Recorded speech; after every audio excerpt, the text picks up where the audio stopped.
Agora trabalhando com a célula Peltier, né, que é uma novidade aí no mercado, interessante, porque a partir de uma corrente elétrica você consegue gerar uma diferença de temperatura.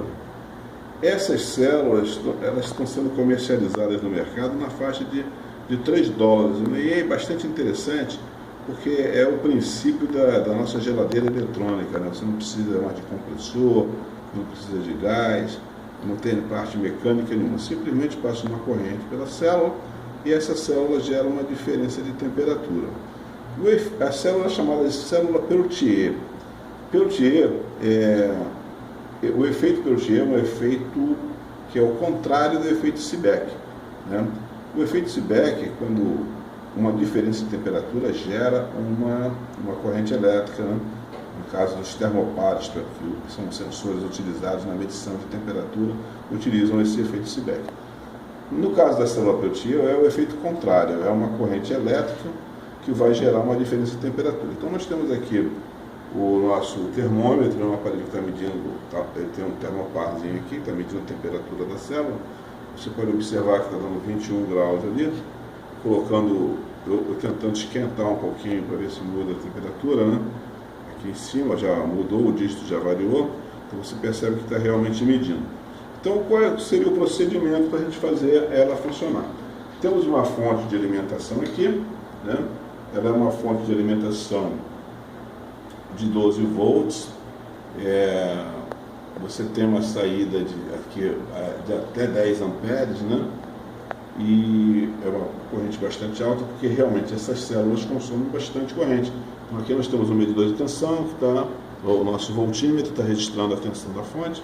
E o que nós vamos fazer agora? Nós vamos pegar essa fonte de alimentação e vamos alimentar a nossa célula Peltier, né? Tomar cuidado aqui para não ter problema de curtos. Aqui vou pegar a outra parte e vamos energizar a nossa célula, né? Então aqui colocamos a célula.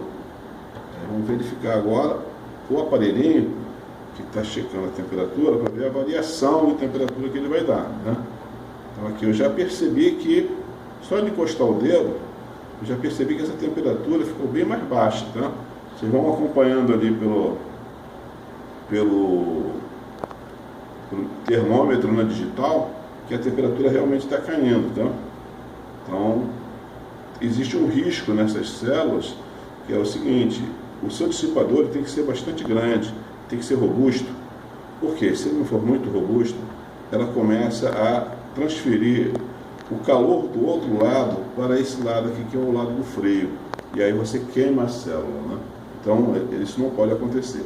Se for o caso, a gente pode até fazer um sistema de refrigeração com água passando por dentro do dissipador. Observa a célula que já está ficando um pouco umedecida, né? Porque a temperatura está chegando a 9 graus ali, tá?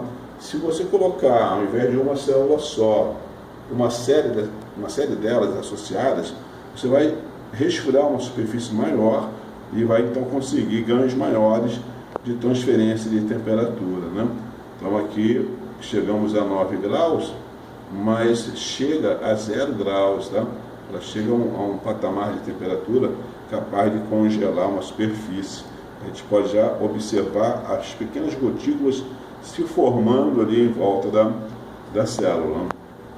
Eu já fiz essa experiência de uma outra forma, usando um dissipador um pouquinho menor, e vou lhe confessar para vocês que eu queimei a minha célula, né? Mas isso agora não acontece mais, o dissipador está começando a esquentar, e daqui a pouco já vai começar a troca de temperatura entre a superfície quente e a superfície fria. Então por isso eu vou desligar o nosso circuito aqui, né? E para não ter esse problema de queimar a célula de novo. Qual seria o circuito ideal para a gente? Seria um circuito que você pudesse fazer uma refrigeração forçada do dissipador através de ventiladores, coisas desse tipo, né? Ou então você poderia utilizar um sistema de recirculação de água e fazer uma mini torre de resfriamento, né? usando ventiladores, em contracorrente com a água, né? E essa mesma água recirculando pelo dissipador. Aí daria um ganho muito satisfatório, né? Então é só isso, gente. Eu agradeço a atenção de vocês. Em breve nós iremos apresentar novos vídeos assim desse mesmo nível, ok?